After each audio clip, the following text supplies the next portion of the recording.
You want me to sit here? Okay. I'm just gonna sit there. Okay.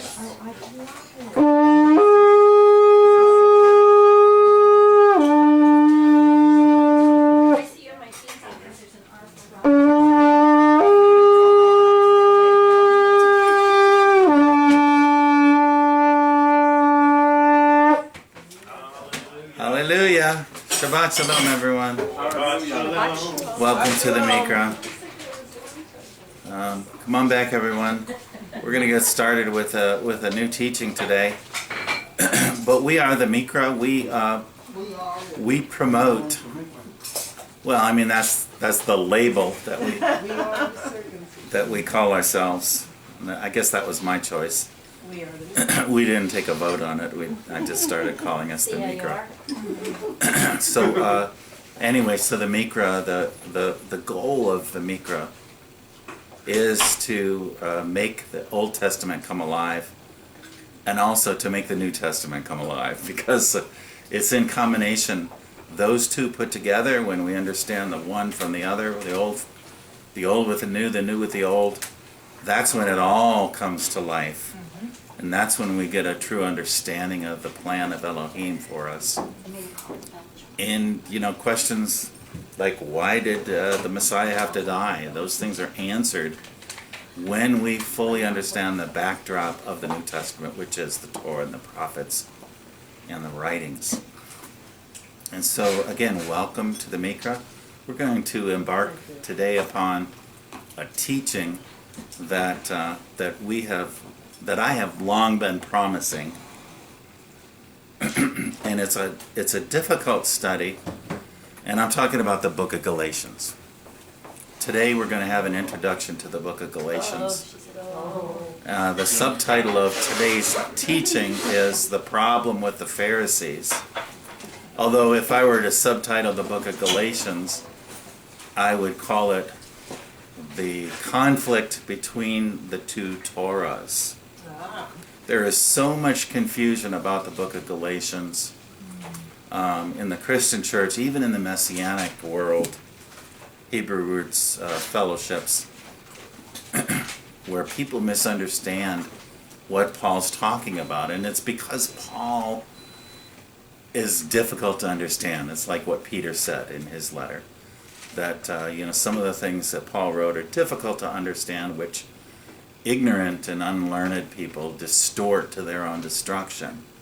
And so it would be easy, and it has been easy, for believers to distort the book of Galatians and to take out of it something that Paul never intended for us to take from his writing.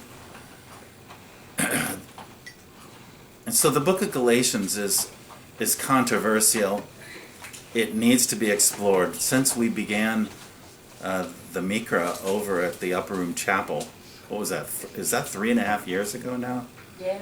I've been promising to do a study on the book of Galatians, because many of the objections that people have brought up have to do with the law. Well, why should I be keeping the Sabbath? Why should we be doing the laws? And people always point back to the book of Galatians, where Paul was talking about Judaizers and how that you can't please Elohim by keeping the law, and those kind of statements that Paul made. And so we're going to explore all of that stuff, and once and for all, well, I don't know about for all, but at least this one time we're going to present the book of Galatians in a way that we can understand Paul's intended meaning. And I've emphasized that before as a principle of hermeneutics, is that we need to understand what the author's meaning was, what his intention was. And I'm afraid that people have missed the boat on the book of Galatians as to what Paul's intention, what his true meaning was. So we're going to look at the book of Galatians over the next many Sabbaths, probably, because we don't want to hurry through it. We need to cover all of the important things that are said. We're gonna delve into the backdrop to the book of Galatians and Paul's history as a Pharisee, and so that we can understand what he's talking about. So, introduction to Galatians, the problem with the Pharisees. And so let's begin in Galatians chapter 1, verses 1 and 2. And really these are the only verses I'm going to read today from Galatians, because there's so much packed into these first two verses that we need to unpack and explore and really lay out for all of us who are here. He says this, Paul, an apostle, not sent from men nor through the agency of man, but through Yahushua Messiah and Elohim the Father, who raised him from the dead, and all the brethren who are with me to the assemblies of Galatia. And that's as far as we're going to get today. So let's unpack it now. Oh, wow. See you later. Paul, an apostle. Let's talk about, first of all, the first word there, Paul. Who is Paul? What do we know about Paul? Okay, and there, I'm going to lay out in the next couple of slides some important things we know about Paul, but there's a lot more that we can know about Paul that I don't want to take the time to do today. As we go through the book of Galatians, we're going to look more into Paul's state of mind, his, like I said, his life as a Pharisee, and how all that impacted him when he met the Messiah on the road to Damascus, and how his whole way of thinking changed from being a Pharisee to being a follower, a disciple of Yahushua the Messiah. In Acts 22, verses 3 and 4, Paul reveals this about himself. He said, I am a Jew, born in Tarsus of Cilicia, but brought up in this city, he's talking about Jerusalem, educated under Gamaliel, strictly according to the law of our fathers, being zealous for Elohim, just as you all are today. I persecuted this way, meaning he's talking about the followers of Messiah, this way. They called themselves the Way back in those days. I persecuted this way to the death, binding and putting both men and women into prisons. And so Paul here is revealing, he was born in Cilicia, in Tarsus, educated under Gamaliel. Gamaliel was one of the great rabbis of the day. Still is considered one of the great rabbis in history. So Gamaliel was pretty sharp, and he's mentioned in the book of Acts early on, and he gave the advice that, as he was speaking to the council, he said that if this thing is of Elohim, he's talking about the preaching of the disciples, if this is of Elohim, you're not going to be able to stop it. But if it's only of men, he said, then it's going to disappear all on its own. So quit fighting it, just let it play out its course, and we'll see where this all goes. You know what the message that the disciples were bringing. So he was educated under Gamaliel, which meant that he was pretty sharp as a Pharisee. He called himself in another place a Pharisee of Pharisees. He was the top of the line Pharisee. He understood the law and the traditions of the Pharisees, and he carried them out to perfection. He said, strictly according to the law of our fathers. And now that's an important phrase, because the law of our fathers is not the same as the law of Elohim. It's not what the patriarchs taught. It's what the fathers, what they call the fathers, the rabbis, the early adherents to this concept that there is both a written Torah, which we have in the first 5 books of the Bible, and then there is the oral Torah, which was traditions that Moses spoke and passed them on by word of mouth on through the generations, which made its way into the religion of Judaism, what we now call Judaism, but back then it was Phariseeism. And so the law of our fathers does not mean the law of the scriptures. It means the law that that men brought into their religious practice. I persecuted this way. He was zealous to such an extent that he laid, he was gathering the coats of those who were stoning Stephen. He was approving of the death of the messianic believers, the followers of the Messiah. And he put them in prison. In fact, he was going to do that in Damascus when he was arrested by the appearance of Yahushua. And he said, "Who are you, Lord?" And he said, "I am Yahushua, whom you are persecuting. It is hard for you to kick against the goads. Stop fighting against what Elohim is doing," is what he was saying to Paul at that time. Also known as Shaul. Actually, Shaul was his given name. In the Greek circles, they called him Paul. He didn't change his name to Paul. He was both Shaul and Paul, according to what language you were using. Okay? So over in Philippians, what else do we know about Paul? He describes some more about himself. Philippians 3, verses 4 through 6. "If anyone else has a mind to put confidence in the flesh, I far more. Circumcised the 8th day, of the nation of Israel, of the tribe of Benjamin, a Hebrew of Hebrews, and as to the law, a Pharisee, as to zeal, a persecutor of the assembly, as to the righteousness which is in the law, found blameless." And so what we're doing here is we're delving into a study of the book of Galatians, which I know is of interest to many. And so this is just an introduction to that study. But Paul says, he followed the law precisely in terms of being circumcised the 8th day. He was a natural-born citizen in Israel. He was a Hebrew of Hebrews. But then when he says, as to the law, he said a Pharisee.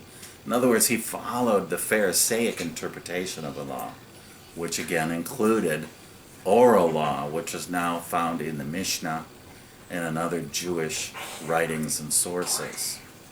But they're not part of the written word that Elohim gave to Moshe.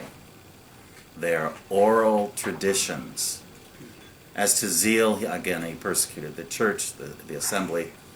And as to the righteousness which is in the law, again, he's not talking about Moses, the written law of Moses. He's talking about the law as the Jews, even up to today, define it. It's the written and the oral Torah.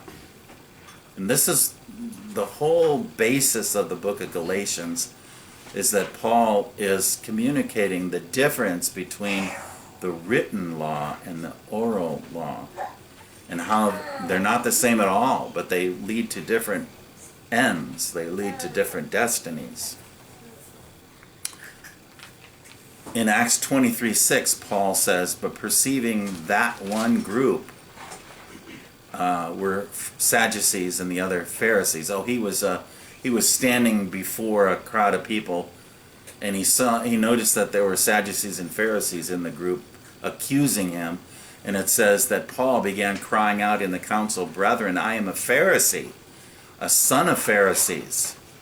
I am on trial for the hope and resurrection of the dead." And so by making that statement, he caused a division between the Sadducees and Pharisees, because the Pharisees believed in the resurrection and the Sadducees did not. And so he was appealing, to the Pharisees to get on his side. And this was the sure way to do it, is he claimed the resurrection of the dead, knowing that the Sadducees would continue to poo-poo him, but that the Pharisees would come to his defense. So he said, "I am a Pharisee, a son of Pharisees." He was born in a Pharisaic family, and so received all of the traditions of the Pharisees. Paul describes himself as an apostle. Let me move on to this. An apostle. The Greek word for apostle is apostolos, which means a messenger. Thayer's Greek lexicon defines this word as a delegate, a messenger, one sent forth with orders. And the Liddell Scott lexicon renders our word a messenger, ambassador, envoy, sacred messenger, or apostle.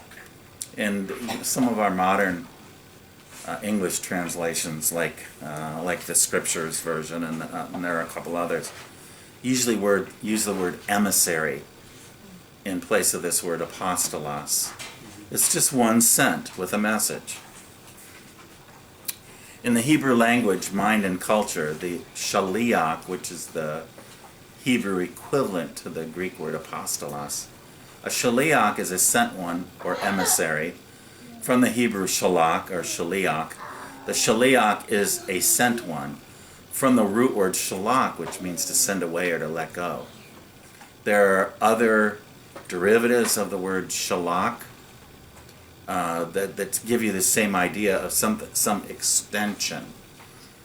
Remember that a missionary or an ambassador is an extension of the one that he's representing. That's what an apostle was. He was an extension, as it were, one sent from someone else of authority to bring a particular message. So another derivative of shalach is the word weapon. Shalach, spelled a little bit differently, shalach rather than shalach. And also the word shaluka, which means a branch. A branch is an extension of a tree. A shaliach is an emissary, one sent with a message. Usually this one is invested with authority, just as ambassadors are in our world today. That would probably be the closest equivalent to apostle. An ambassador, somebody who's sent with authority to act on behalf of the one who sent him. So we have ambassadors that speak with the authority of the President of the United States. And other countries have the authority, they have ambassadors with the authority to speak on behalf of their leader or ruler, whoever that may be. That's what an apostle is, sent with authority. There are other sent ones in the Old Testament. Moses was a sent one. He was a shaliach. In Shemot or Exodus 7:16, it says, "Say to him, Yahuwah, the Elohim of the Hebrews, has sent me to you to say, release my people so that they may serve me in the desert." And so Moshe was a shaliach. He was sent from the Father with a message to Pharaoh. Isaiah was a shaliach. In Isaiah 6:8, he said, "I heard the voice of the Lord, or of Yahuwah, saying, whom shall I send? Whom shall I send?" There's the key. "And who will go on our behalf? And I answered, here am I, send me." So Isaiah was a shaliach, a sent one with the authority to speak on behalf of the living Elohim. And really all the prophets were shaliachs, but I'm going to just show you a couple of these here.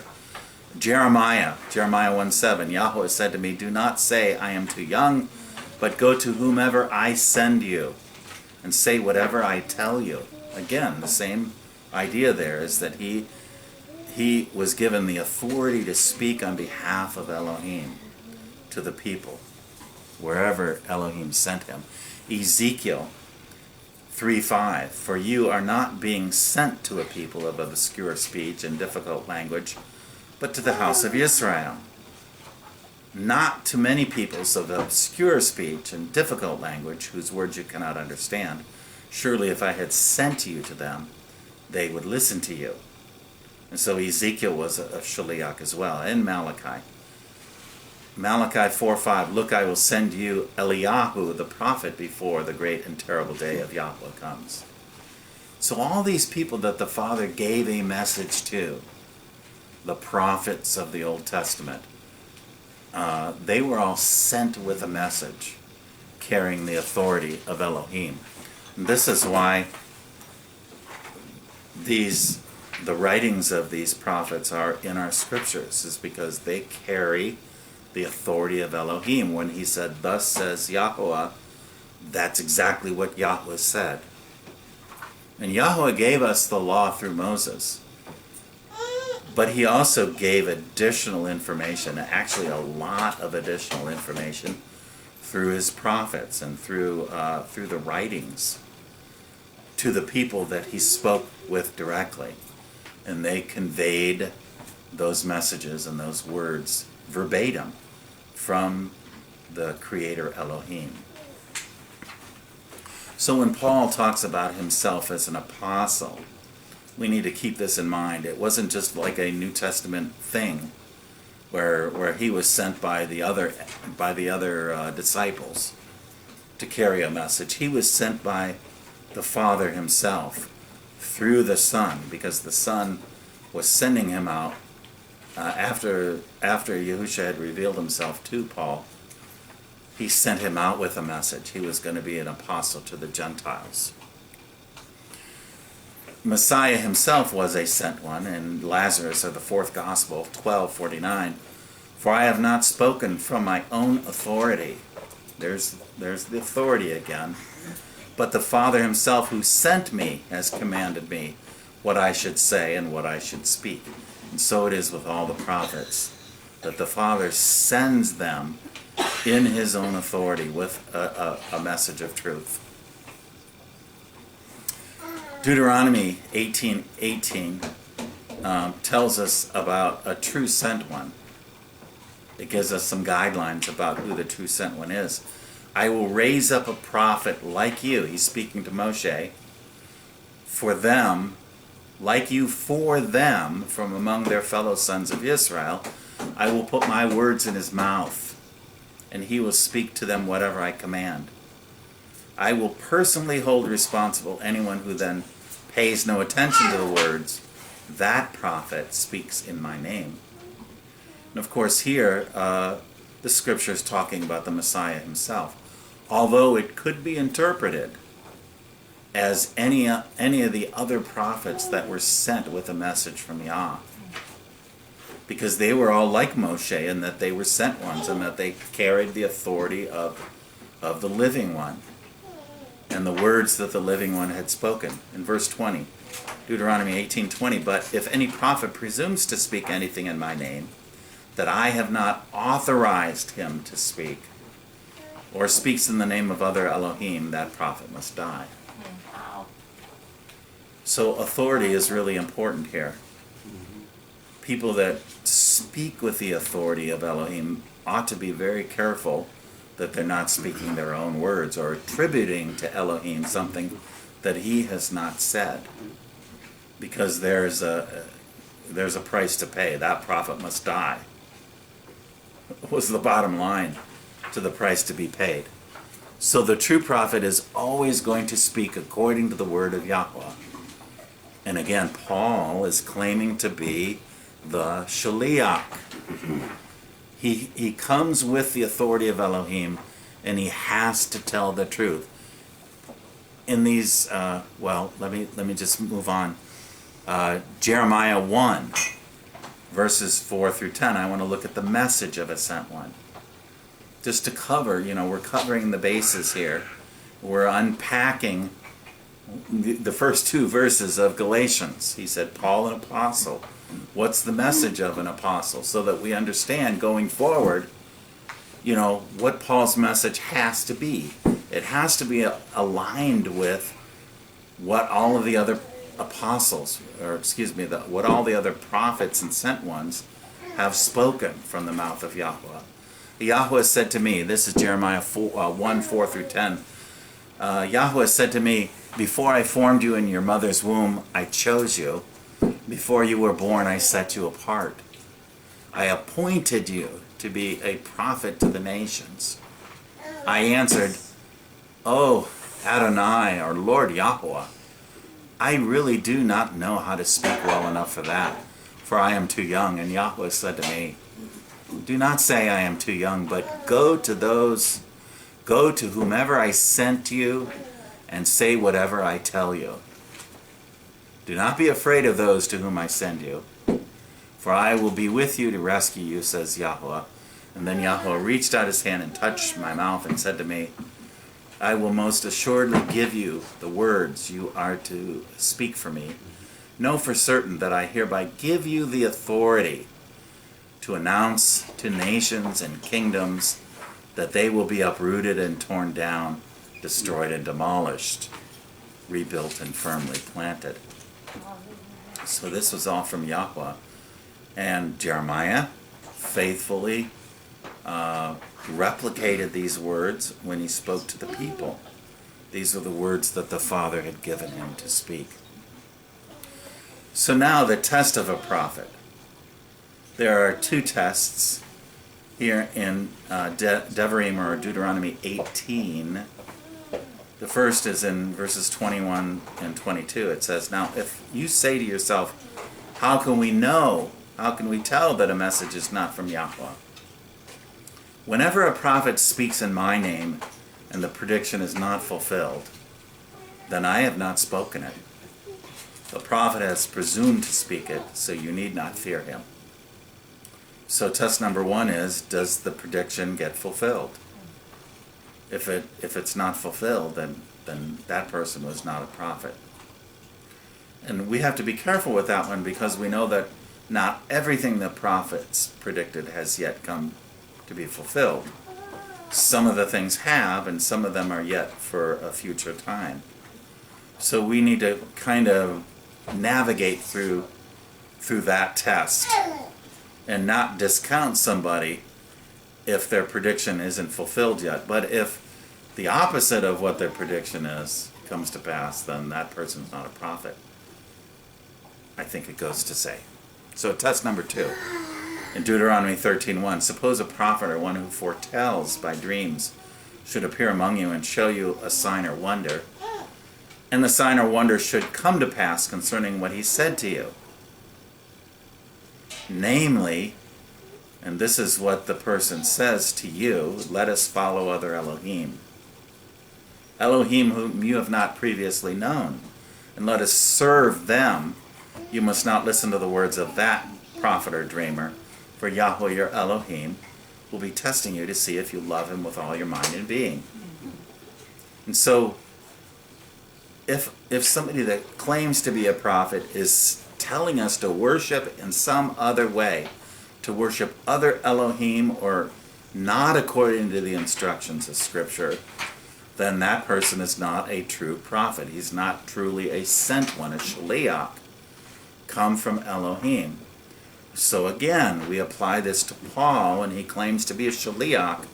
Is Paul teaching us to follow a different path, to go a different way? Or is he upholding the instructions, the Torah of Elohim? And so as we navigate through the book of Galatians, we have to sort those things out. Because some people have come to mistakenly interpret Paul as saying that the law's been done away with, essentially. That we don't have to follow Elohim's law as it's found in the first 5 books of the Scriptures. And so we have to find out whether that's, what exactly is Paul saying in the book of Galatians.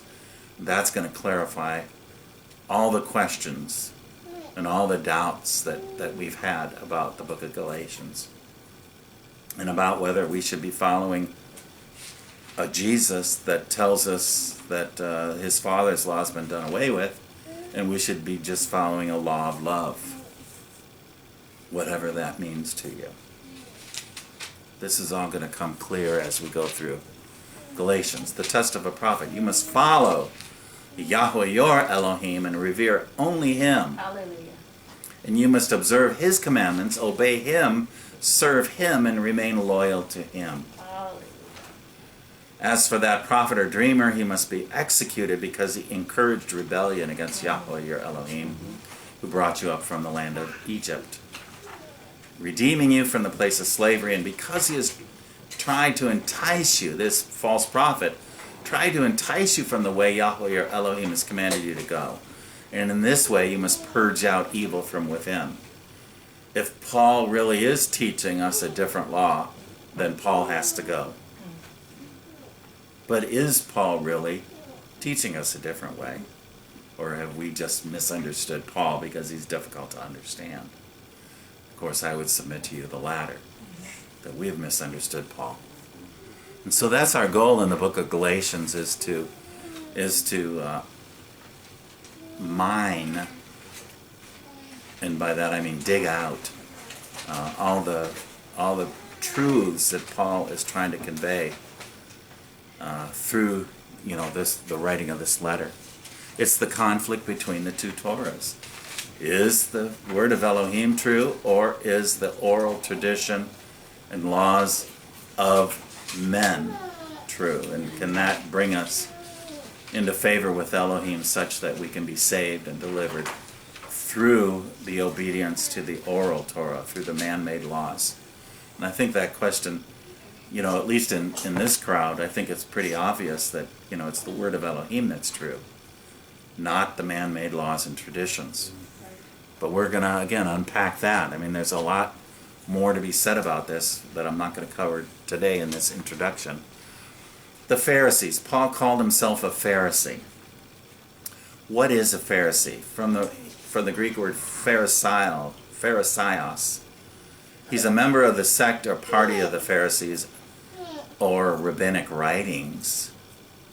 And the word parushin, which is the Hebrew equivalent, it actually means to separate. The Pharisees were separatists, which is interesting because we call ourselves holy or separated people, separatists, if you will. But also other believers of other denominations consider themselves to be separatists.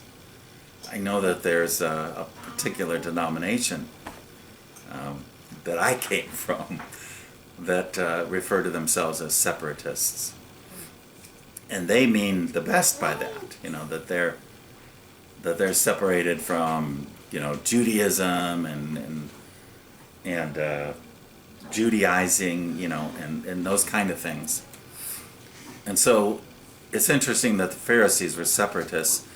So going on about the definition of Pharisee, who is a Pharisee? The first and feeble beginnings of this sect of Phariseeism seem to be traceable to the age immediately succeeding the return from exile. So the Pharisees had their roots all the way back in the return from the Babylonian exile during those days of who was the priest? Ezra, thank you. I couldn't think of his name. Ezra and Nehemiah, who built the wall. And so when the Jews returned from Babylon, they began a tradition of trying to, because of the exile, because they and their families were taken into Babylon, they wanted to make sure that this never happened again, and so they created this religious concept of, we're going to build a fence around the Torah. We've been given the Torah by Moshe.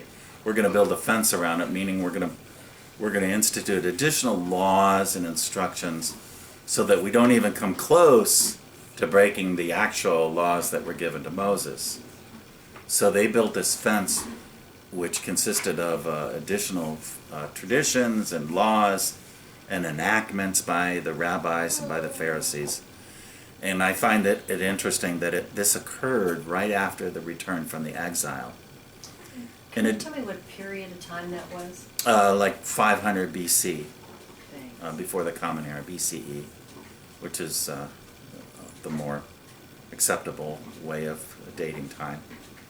Before the Common Era. In addition to the books of the Old Testament, the Pharisees recognized in oral tradition, and the Greek word paradosis refers to that tradition, a standard of belief. They recognized in the oral tradition a standard of belief and of life. And that's according to Josephus. So they were seeing in the words that were allegedly passed down from Moses through the generations, they saw in those words a certain standard that needed to be upheld. And we're going to see this conflict between Yeshua and the rabbis, the Pharisees, the Sadducees, throughout the Gospels, and even really throughout the rest of the New Testament writings. We're going to see these conflicts between the people that held to the oral traditions and the people that held only to the word of Elohim as it was written down by Moses. They, the Pharisees, sought for distinction, thus they were separatists, and praised by the observance of external rites and by the outward forms of piety, such as ablutions, which means washings, fastings, prayers, and almsgiving, and comparatively negligent of genuine piety. They prided themselves on their fancied good works. And, and we're going to take a glance at Matthew 23 as well, which kind of explores this idea of them priding themselves on their piety. They held strenuously to a belief in the existence of good and evil angels and to the expectation of a Messiah, and they cherished the hope that the dead, after a preliminary experience either of reward or of penalty in Hades, would be recalled to life by him and be requited, each according to his individual deeds. In opposition to the usurped dominion of the Herods and the rule of the Romans, they, the Pharisees, stoutly upheld the theocracy and their country's cause and possessed great influence with the common people. So that's who the Pharisees were, and we're gonna look a little bit more into that as well today and going forward in our studies in Galatians. Yahushua knew the Pharisees.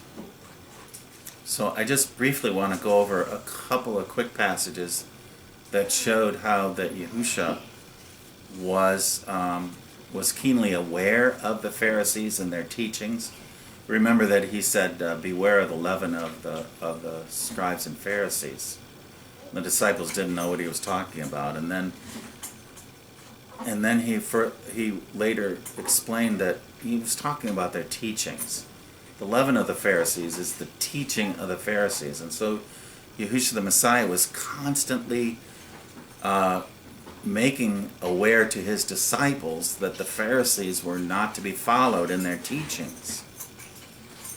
Their teachings were of error because their teachings were not strictly according to the written law of Moses, but their teachings were added and things subtracted from the Torah, and they included their traditions as well.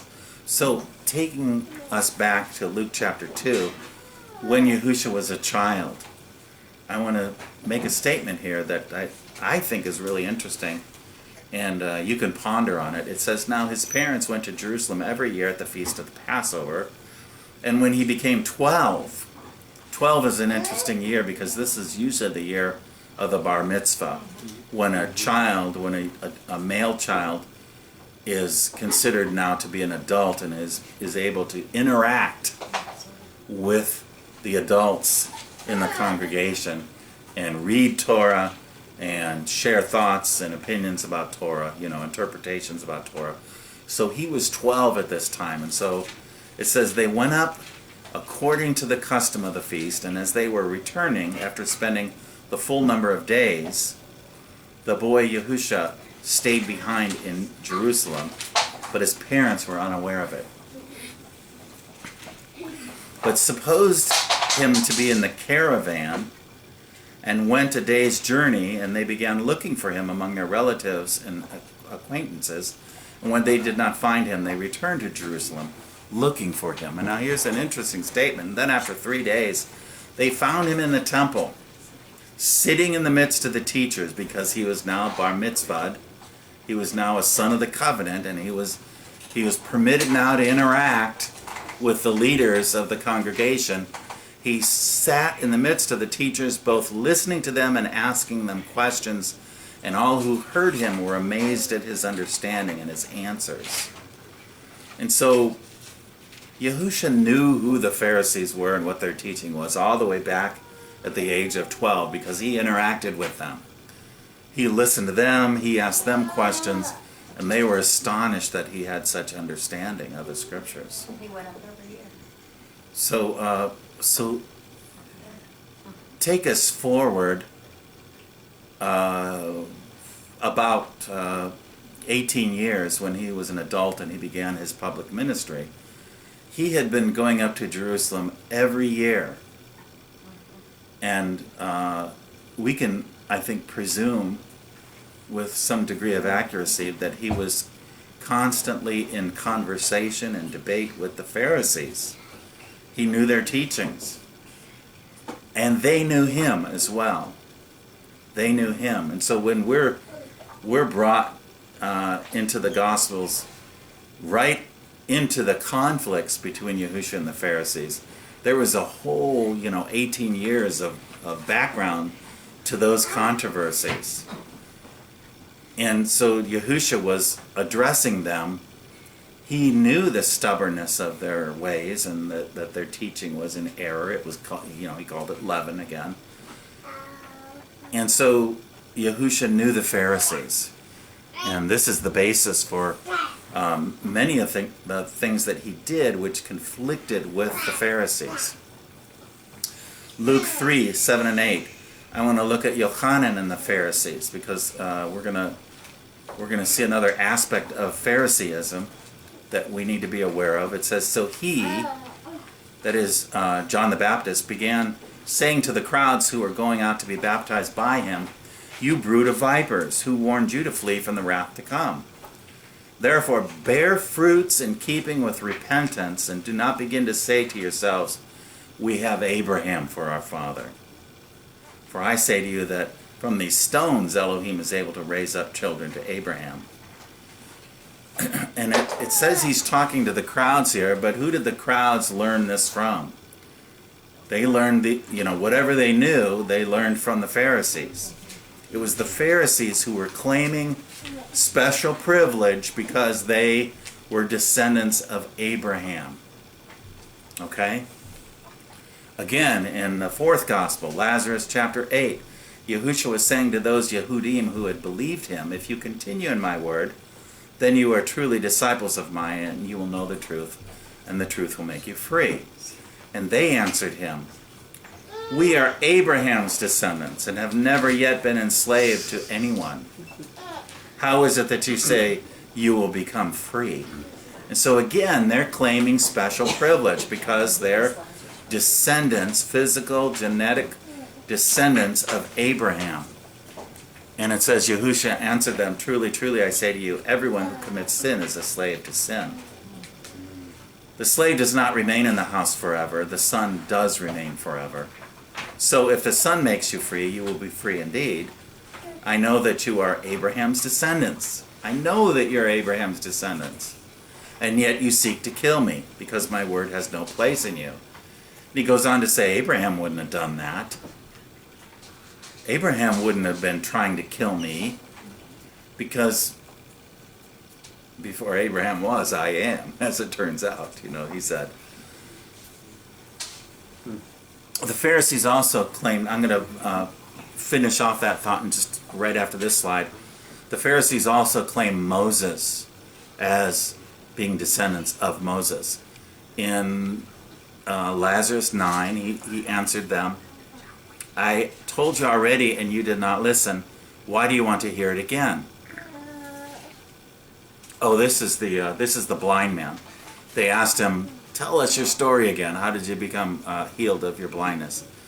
You do not want to become his disciples too, do you?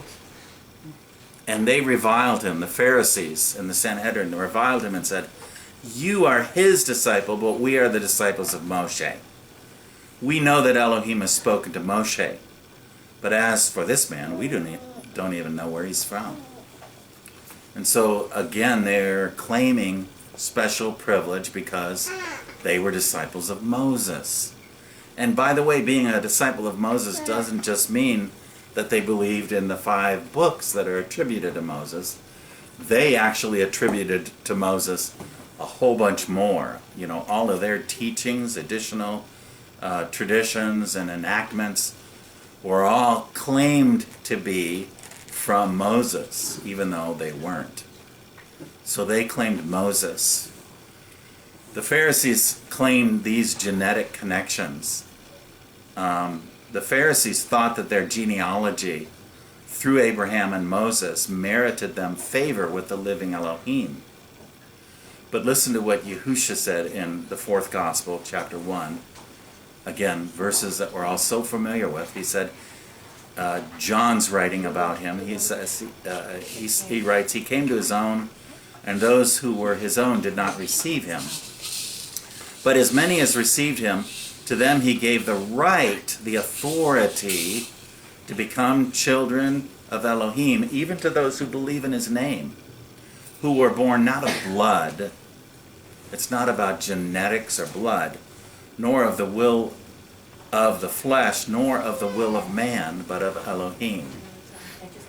And so the teaching of the Messiah is that it's not about genetics. It doesn't matter that you're descendants of Abraham or that you're descendants of Moshe. There has to be a new birth, a birth of the Spirit, in order to draw you into fellowship with the living Elohim. So all of the claims of the Pharisees about their genetics really fall vain. They fall useless because it's not even about genetics. The Pharisees and Traditions. Matthew 15, then some Pharisees and scribes came to Yahushua from Jerusalem and said, why do your disciples break the tradition of the elders? The tradition of the elders was not the tradition of the Scripture. It wasn't the teaching of the Scriptures. It was what the Pharisees and the rabbis had enacted by their own authority, not by the authority of Elohim. So this is another one of those terms that we're going to see in the book of Galatians, the tradition of the elders, and it's not referring to the word of Elohim. For they do not wash their hands when they eat bread. And he, the Messiah, answered and said to them, why do you yourselves transgress the commandment of Elohim for the sake of your tradition? And so here we see a little glimpse of the conflict between the two Torahs. The conflict between the commandment of Elohim given through the written word and the tradition, the oral tradition of the elders, which consisted of man-made enactments and commandments. And the rebuke here is that you're following tradition, man-made stuff, instead of what Elohim spoke. And this conflict, finds its way into the Gospels, as I said before, over and over again. So the problem with the Pharisees, and this was my subtitle to our teaching today, the problem with the Pharisees, Matthew 23, Yahushua spoke to the crowds and to his disciples, saying, the scribes and the Pharisees have seated themselves in the chair of Moshe, or the seat of Moshe. The idea of a seat represents authority. Kings would sit on their thrones, and it's really, in the Hebrew, it's the same word. Chair or throne is the same word. And so this throne of authority that Moshe sat in represented the authority of Moshe. The scribes and the Pharisees sat themselves, or they considered themselves to have the authority of Moshe to tell the people what to do. And therefore, Yahushua says here in Matthew 23, verse 2, therefore all that they tell you, and I would suggest to you that there are a few manuscripts, and we were shown these manuscripts through some other Torah teachers, that the difference between they and he is the difference between a jot, which is the yod, and the vav, which are both letters in the Father's name. The yod, the first letter, from reading from right to left, and the vav is just the letter that goes down this way. And so the difference between the yod and the vav here in the translation changes it from they to he. And so, because of what Messiah already said about being aware of the leaven of the scribes and Pharisees, he's not endorsing their teachings. Right. But this verse seems to indicate that he's endorsing their teachings, that we should be following the teachings of the Pharisees. And that's not what he's saying at all, because he goes on to make that crystal clear throughout the rest of the chapter. So the correct reading of the text is, therefore all that he, Moshe, tells you, do and observe. But do not do according to their deeds, for they say things and do not do them. This is the problem with the Pharisees, is that they were speaking of an authority and in an authority that was not from Elohim. And yet Paul in the book of Galatians, and in really all of his letters, he claims an authority from Elohim. So Paul must be speaking in alignment with what the Torah and the prophets are saying and what Yahushua himself was teaching. So the problem with the Pharisees, and I thought if we had a lot of time, because I didn't know how long this teaching would go, that I would read through the rest of chapter 23 of Matthew, but I'm not going to do that because we need to kind of roll into our conclusion here pretty soon. So the problem with the Pharisees is that they would say things but not do them. They would teach things that were false. They would expect the people to do those things. But they were not bringing people any closer to Elohim through their teachings, because they were teaching a false gospel about Yahushua. And we're going to talk about that next week, the true gospel and the false gospel. That'll be the subject for next week. They say things and they do not do them. So don't follow the Pharisees. Don't give any heed to their teachings, to their doctrine, to their traditions, to their instructions. And that's why I warn people all the time. And I know that there are Messianics and Hebrew roots people that, Judaic, Hebraic Judaism that teaches that we should be studying the Mishnah and the Talmud and all those other Jewish writings to have further understanding about what Elohim wants. But although there is some wisdom in those writings, that's the allure of those writings. The bottom line is that they're going to lead us astray from the ways of Yahuwah, and that's why we should avoid them. You can read them if you want, but don't put your trust in the things that were written in the Talmud and in the Mishnah. And they're really great volumes, they're huge volumes of writings that were put together by the rabbis and the scribes and the Pharisees throughout the centuries, really. But again, since Phariseeism began right after the Babylonian exile, these things were already in play in the days of Yahushua. So I want to also point out that the disciples faced the same opposition that the Messiah faced with, the Pharisees and the rest of the Sanhedrin, always trying to put a stop to what he was teaching and to his claims. The apostles faced the same thing at Iconium, Acts chapter 14, verses 1 through 3. They entered the synagogue of the Yehudim together and spoke in such a manner that a large number of people believed, both of Yehudim, the Jews, and of the Greeks. But the Yehudim who disbelieved stirred up the minds of the Gentiles and embittered them against the brethren. And really, this is the kind of thing that Paul is addressing in the book of Galatians. That the Yehudim, the unbelieving Yehudim, were stirring up the minds of people and drawing them away from the true gospel into a gospel of believing that you had to follow the Pharisees and their oral traditions. And again, next week, that's what we're going to look at more in depth, is that the real conflict, the real difference between the true and the false gospel is not about obeying Elohim's law, but it's about obeying some other system of law, a man-made system of law. That's what Paul is debating and fighting against. Just as it says here, that these unbelieving Yehudim were stirring up the minds of the Gentiles and embittering them, and therefore they spent a long time there speaking boldly upon the Lord, who was testifying to the word of his grace, granting that signs and wonders be done by their hands. And so Paul and really the rest of the disciples, wherever they went, they were facing these conflicts. Some of the people would come and believe in that Yahushua is the Messiah, but there were always some Yehudim that fought against it, trying to usurp their own authority, the authority that they believed was theirs. And so there was this constant conflict.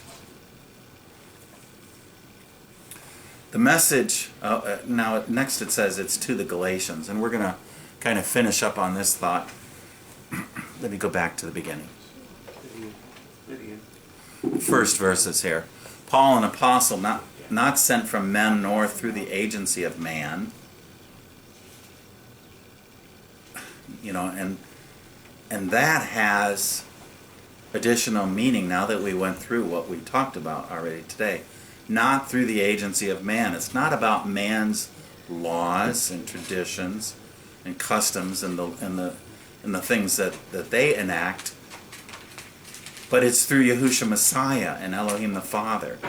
This is, in summary, the conflict between the two Torahs. It's not through the agency of man and their teachings, but it's through the Messiah's teaching and the Father's teaching, who raised him from the dead, and all the brethren who are with me, to the assemblies. And this letter is written to the assemblies of Galatia, and we're going to finish up on describing who the Galatians were. The message of Shaul's letter is addressed to the assemblies in Galatia. What exactly does that mean? Galatia is, as anyone with a map of the ancient world can tell you, is geographically the central portion of Asia Minor, which is now the country of Turkey and its environs, you know, its surrounding areas. No doubt there were a number of congregations which Shaul had been able to enlighten about the ministry and teaching of the Messiah and his atoning death for followers of Yahuwah. But Shaul likely had more in mind in addressing these followers of Yahushua as Galatians. The region wasn't actually known as Galatians. And so, you know, people that are critical of what Galatians is supposed to mean, you know, they point out that nobody in the ancient world ever talked about the region of the Galatians. Okay? So what does he mean by Galatians? And that's what the point we're trying to get at. It seems that Shaul was intentionally doing a play on words. The Hebrew word galut is typically translated as captivity or exile. So when he's referring to the Galatians, he's talking about the sons of Israel who were in exile. Those are who the Galatians were. And these are the ones that Messiah sent. He said, I was not sent but to the house of the lost sheep of the house of Israel. And so the apostles went out to the lost sheep of the house of Israel as well, throughout their exile in all these different cities, the Greek cities and Roman cities and all the rest. And so Galatians seems to be a reference to those who are in exile. The word is found about 11 times in the Hebrew Scriptures. In each of these occurrences, it refers to the people of Israel who were exiled into captivity, either at the time of the Assyrian captivity, which was the northern kingdom taken away out of their land, or the Babylonian captivity, which was the exile of the southern kingdom, the kingdom of Yehuda. And my final slide before my summary, likewise Yaakov, the book of James which we just studied, had the same prophecies in mind as he addressed all the 12 tribes of Israel with his letter, which reads, James 1:1, from Yaakov, a slave of Elohim and the Master Yahushua Messiah, to the 12 tribes dispersed abroad. They are in exile. They are the Galuts. They are the Galatians. And he says, greetings to you. And so really all the apostles were addressing those in exile when they wrote these letters. Yaakov's letter was written to all 12 of the scattered lost tribes of Israel, not just to Jews and pagan Gentiles, which is often the way that New Testament scholars try to portray this. So the letters are written to those in exile with the idea of bringing the exiles back into relationship with Elohim through the atoning work of the Messiah on the tree. Galatians then, Paul's writing to the Galatians was intended to address the doctrinal influence of unbelieving Jews, the Pharisees, on the disciples. And we read that in the book of Acts, right, in Iconium, where they were trying to stir up the minds of the Gentiles and turn them against the true Messiah. And so Paul's intention in the book of Galatians is to clarify those things, the things that the enemies of the cross were teaching, as opposed to what the cross was really communicating to Elohim's people. Paul was an authority of Phariseeism and was well qualified to speak to the error of their teachings. And we're going to see that throughout the rest of the book of Galatians. The error of the teaching of the Pharisees. Paul was a true prophet and sent one whose message must align with the Torah and the prophets. And so that's my introduction to the book of Galatians. We're going to talk a lot more about Pharisees and rabbis, rabbinic enactments, and all the rest of those things as we proceed through the book of Galatians. But I think this is a good stopping point and just kind of a general introduction to what we're going to encounter as we read through and study the rest of the book of Galatians. And that's what I got for you today. So, your turn, David.